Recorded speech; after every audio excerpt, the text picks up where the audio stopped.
Tender Flame, Tales of Romance. I'm Mardell, reading The Blue Castle by L. M. Montgomery.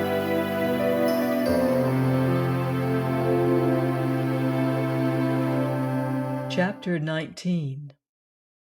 Of course, the Sterlings had not left the poor maniac alone all this time, or refrained from heroic efforts to rescue her perishing soul and reputation. Uncle James, whose lawyer had helped him as little as his doctor, came one day and finding Valancy alone in the kitchen, as he supposed, gave her a terrible talking to, told her she was breaking her mother's heart and disgracing her family. "But why?" said Valancy, not ceasing to scour her porridge pot decently. "I'm doing honest work, for honest pay. What is there in that is disgraceful?" "Don't quibble, Valancy," said Uncle James solemnly. "This is no fit place for you to be, and you know it. Why, I'm told that jailbird Snaith is hanging around here every evening." "Not every evening," said Valancy reflectively. "No, not quite every evening." "It's insufferable," said Uncle James violently. "Valancy, you must come home. We won't judge you harshly. I assure you we won't. We will overlook all this." "Thank you," said Valancy. "Have you no sense of shame?" demanded Uncle James. "Oh, yes, but the things I am ashamed of are not the things you are ashamed of." Valancy proceeded to rinse her dishcloth meticulously. Still was Uncle James patient. He gripped the sides of his chair and ground his teeth. "We know your mind isn't just right. We'll make allowances, but you must come home. You shall not stay here with that drunken, blasphemous old scoundrel." "Were you by any chance referring to me, Mr. Sterling?" demanded Roaring Abel, suddenly appearing in the doorway of the back veranda, where he had been smoking a peaceful pipe and listening to old Jim Sterling's tirade with huge enjoyment. His red beard fairly bristled with indignation, and his huge eyebrows quivered. But cowardice was not among James Sterling's shortcomings.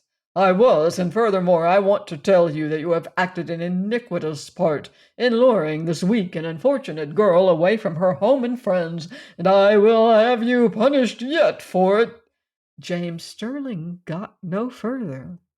Roaring Abel crossed the kitchen at a bound, caught him by his collar and his trousers, and hurled him through the doorway and over the garden paling, with as little apparent effort as he might have employed in whisking a troublesome kitten out of the way. "The next time you come back here," he bellowed, "I'll throw you through the window, and all the better if the window is shut. Coming here thinking yourself God to put the world to rights." Valancy candidly and unashamedly owned to herself that she had seen few more satisfying sights than Uncle James' coat-tails flying out into the asparagus bed. She had once been afraid of this man's judgment. Now she saw clearly that he was nothing but a rather stupid little village tin god. Roaring Abel turned with his great broad laugh. "He'll think of that for years when he wakes up in the night. The Almighty made a mistake making so many Sterlings, but since they are made, we've got to reckon with them.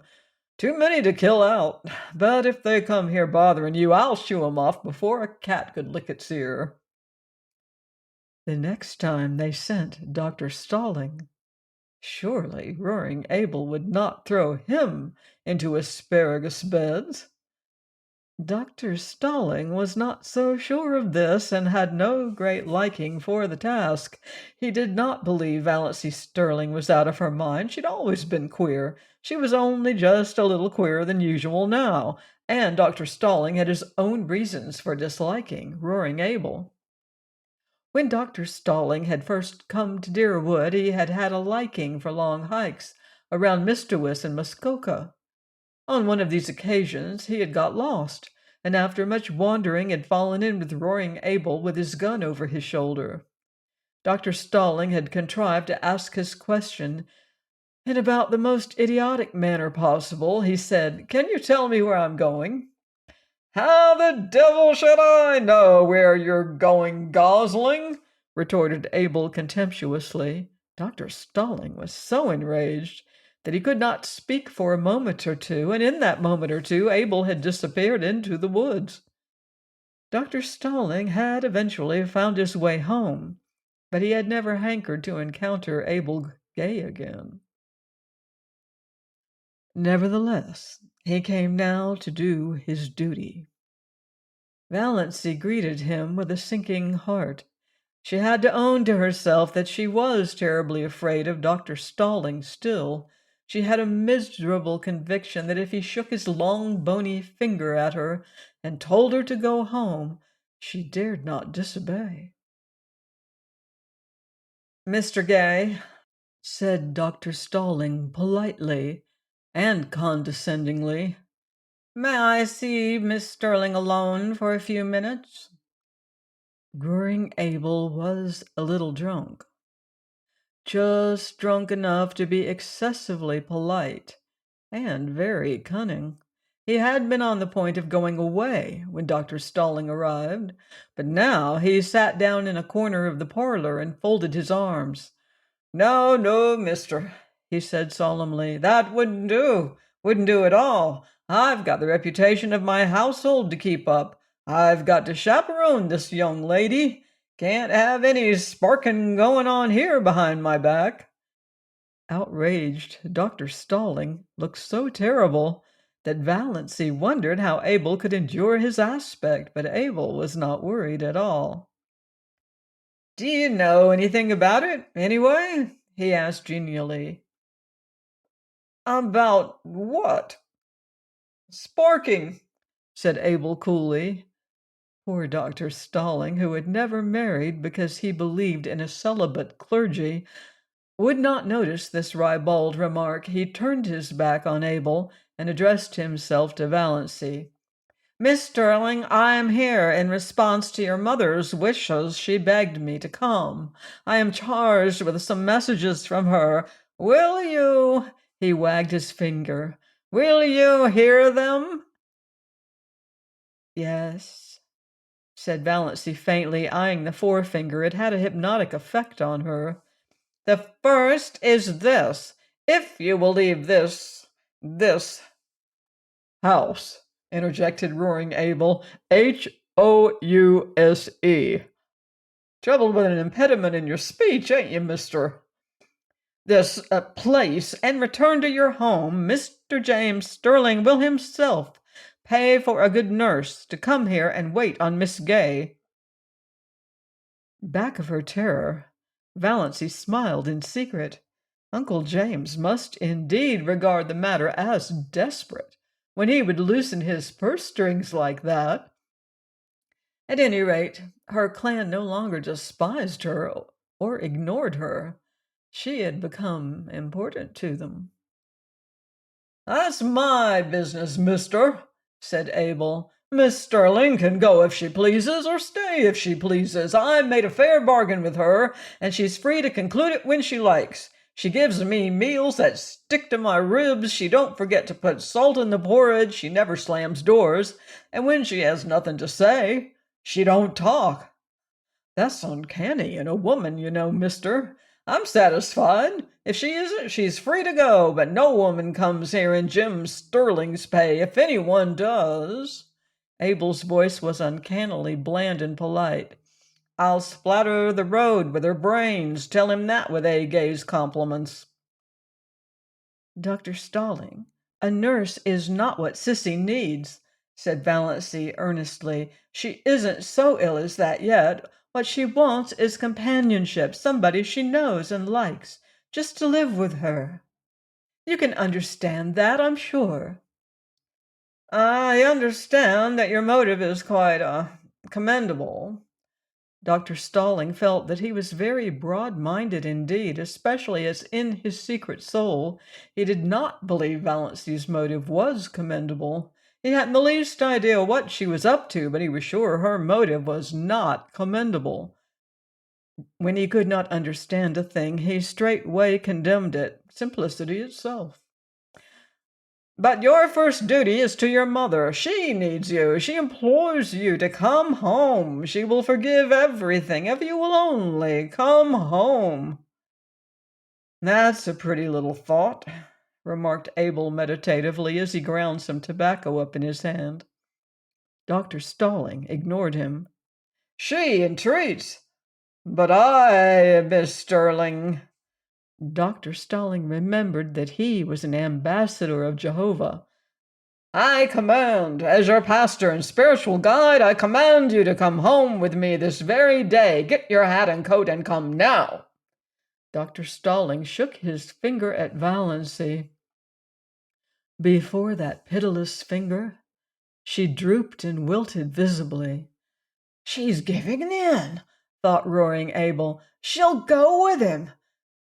Beats all the power these preacher fellows have over women. Valancy was on the point of obeying Dr. Stalling. She must go home with him and give up. She would lapse back to Doss Sterling again, and for her few remaining days or weeks be the cowed, futile creature she had always been. It was her fate, typified by that relentless, uplifted forefinger. She could no more escape from it than roaring Abel from his predestination. She eyed it as the fascinated bird eyes the snake. Another moment. Fear is the original sin, suddenly said a still small voice away back of Valancy's consciousness. Almost all the evil in the world has its origin in the fact that someone is afraid of something. Valancy stood up. She was still in the clutches of fear, but her soul was her own again. She would not be false to that inner voice. Dr. Stalling, she said slowly, I do not at present owe any duty to my mother. She is quite well. She has all the assistance and companionship she requires. She does not need me at all. I am needed here. I am going to stay here. There's spunk for you, said roaring Abel admiringly. Dr. Stalling dropped his forefinger. One could not keep on shaking a finger forever. Miss Sterling, is there nothing that can influence you? Do you remember your childhood days? Perfectly, and hate them.